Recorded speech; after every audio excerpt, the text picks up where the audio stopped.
kali kita berpikir jika ada negara dengan tanah yang subur, bahan makanan yang melimpah, pasti rakyatnya amat sangat sejahtera karena bisa dipastikan pemerintahnya berhasil dan juga negara bisa menghasilkan pangannya sendiri. Kita selalu bangga menyebut Indonesia sebagai negara agraris dengan potensi yang amat melimpah. Kita ketahui bersama bahwa Indonesia memiliki lahan yang luas, sumber daya alam yang melimpah, dan secara demografi menjadi rumah bagi populasi terbesar keempat di dunia. Dengan jumlah manusia sebanyak itu, secara otomatis Indonesia menjadi pasar konsumsi beras terbesar di dunia. Namun, seringkali muncul pertanyaan di benak kita semua. Mengapa potensi sebesar ini belum sepenuhnya kita optimalkan? Lalu mengapa di atas tanah yang subur ini justru kita terjebak dalam lingkaran setan ketergantungan impor beras selama bertahun-tahun? Ada teka-teki besar di balik ini semua. Dan hal ini harus kita pecahkan hari ini. Kebijakan pangan kita hari ini seolah berjalan di atas tali tipis antara pemenuhan kebutuhan dan kegagalan dalam mengelola kedaulatan. Berdasarkan data yang diperoleh dari Badan Pusat Statistik sepanjang tahun 2024 kemarin, volume impor beras Indonesia melonjak tajam hingga mencapai angka 4,52 juta ton. Angka ini naik sangat signifikan dibandingkan tahun 2023 yang mencatat angka impor beras sebesar 3,06 juta ton. Bahkan, total impor di tahun 2024 resmi menjadi rekor tertinggi impor beras Indonesia dalam beberapa tahun terakhir. Sebagai perbandingan, pada tahun 2018 kita mengimpor 2,25 juta ton. Di tahun 2019, kita sempat menekan angka tersebut hingga hanya 444.051 ton. Pada tahun 2020 merosot ke angka 359,29 ribu ton. Tahun 2021 sebesar 407,74 ribu ton dan tahun 2022 berada di angka 429,21 ribu ton. Grafik yang semula landai tiba-tiba melonjak eksponensial di tahun 2024. Mengapa terjadi? Jawabannya berakar pada ketidakseimbangan ekstrim antara pertumbuhan jumlah penduduk kita yang sangat masif ini dengan kapasitas produksi domestik yang terus digerogoti masalah. Kondisi beras kita sebenarnya sudah mencapai puncaknya pada tahun 2022 sebanyak 31,54 juta ton. Namun, pada tahun 2023, produksi kita drop menjadi 30,89 juta ton akibat hantaman badai El Nino dan kemarau ekstrim. Ketika produksi dalam negeri turun, pemerintah terpaksa mengambil jalan pintas melakukan impor demi menjaga stabilitas harga dan memastikan pasokan beras di pasar tetap ada untuk masyarakat. Tapi ingat, kita tidak bisa terus-menerus menyalahkan alam. El Nino hanyalah pemantik. Bom waktu yang sebenarnya adalah internal sektor pertanian kita sendiri. Masalah struktural kita jauh lebih dalam. Pertama, kita menghadapi ancaman nyata alih fungsi lahan. Setiap tahunnya Indonesia kehilangan sekitar 1.000 hingga 110.000 hektar lahan pertanian yang berfungsi menjadi kawasan industri, jalan tol, atau perumahan. Ditambah lagi persoalan jaringan irigasi dan ketersediaan air yang belum merata, yang terus menjadi kendala bagi keberlangsungan produktivitas pertanian kita. Nah, faktor kedua yang jauh lebih menyedihkan itu adalah banyaknya petani yang berbondong-bondong alih profesi, yang dari tadinya petani banyak yang beralih profesi.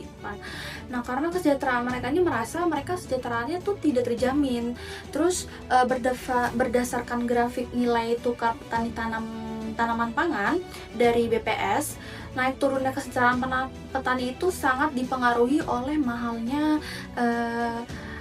harga pupuk, terus juga bibit yang ada di lapangan, lalu murahnya harga jual padi yang akibatnya harus bersaing gitu dengan beras impor yang harganya tuh jauh lebih murah.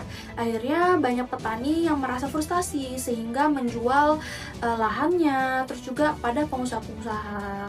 Nah, dan mereka akhirnya memutuskan untuk keluar dari sektor ini selamanya. Sebenarnya kalau seperti ini tuh sangat-sangat miris ya mendengarnya.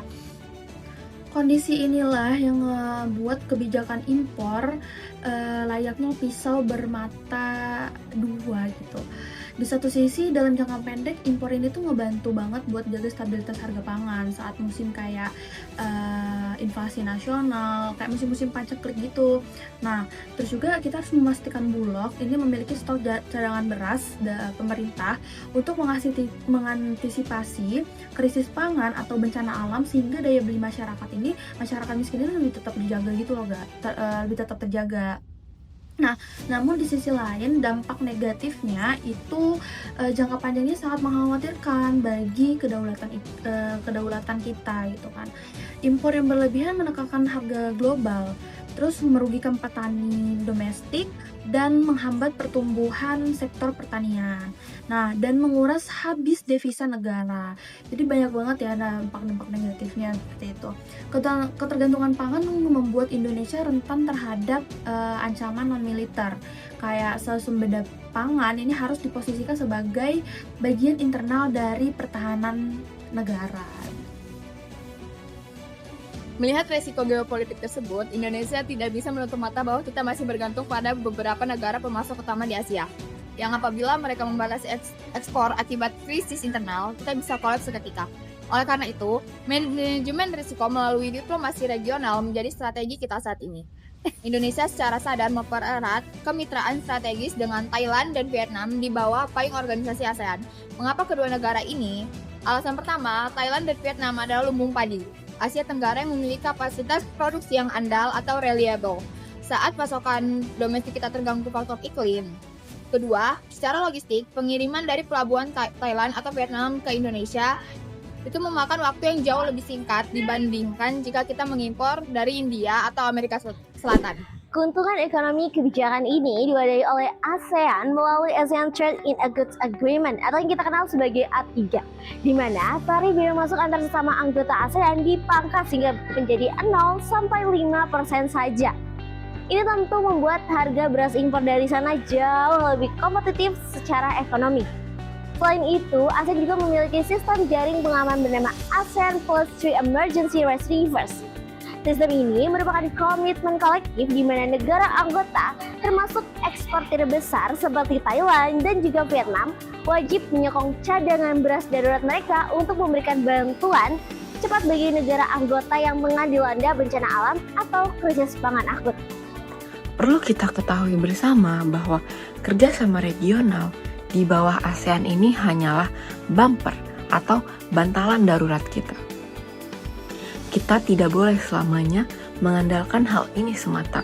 Sementara mesin domestik kita biarkan rusak begitu saja.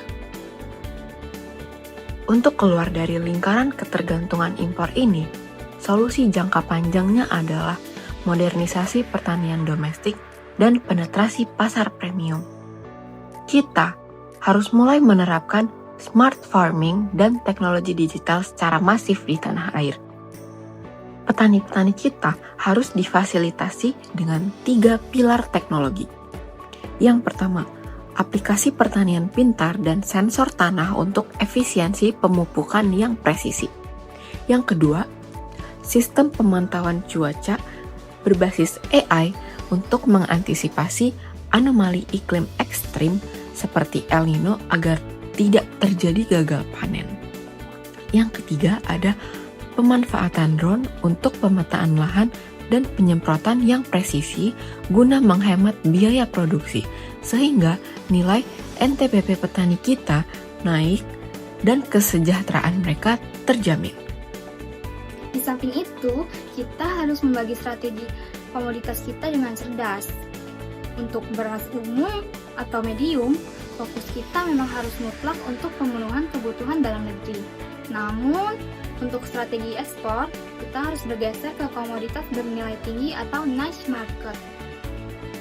kita dorong ekspor beras khusus seperti beras organik, beras aromatik seperti pandan wangi, beras merah, beras hitam, hingga beras cepat saji yang memiliki harga jual tinggi di pasar internasional seperti Jepang, Amerika Serikat, Eropa, dan Timur Tengah.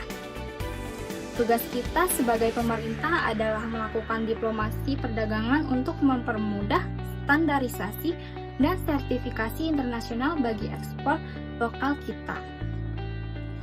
Dengan menaikkan beras Indonesia ke pasar internasional premium, devisa yang masuk akan sangat besar. Devisa tersebut bisa disubsidikan kembali untuk memodernisasikan infrastruktur irigasi dan menjamin kesejahteraan petani beras medium kita di dalam negeri. Inilah langkah nyata untuk menciptakan ekosistem pertanian yang sehat dan berkelanjutan. Sebagai kesimpulan, ketergantungan impor beras memang memberikan tantangan besar bagi ketahanan pangan dan kesejahteraan petani kita.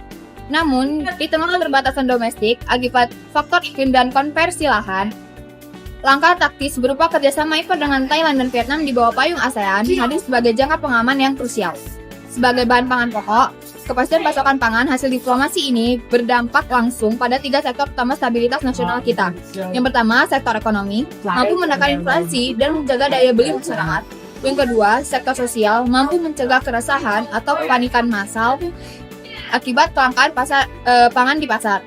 Yang terakhir tuh sektor politik, mampu menjaga legitimasi dan stabilitas pemerintahan dari resiko konflik atau demonstrasi akibat krisis.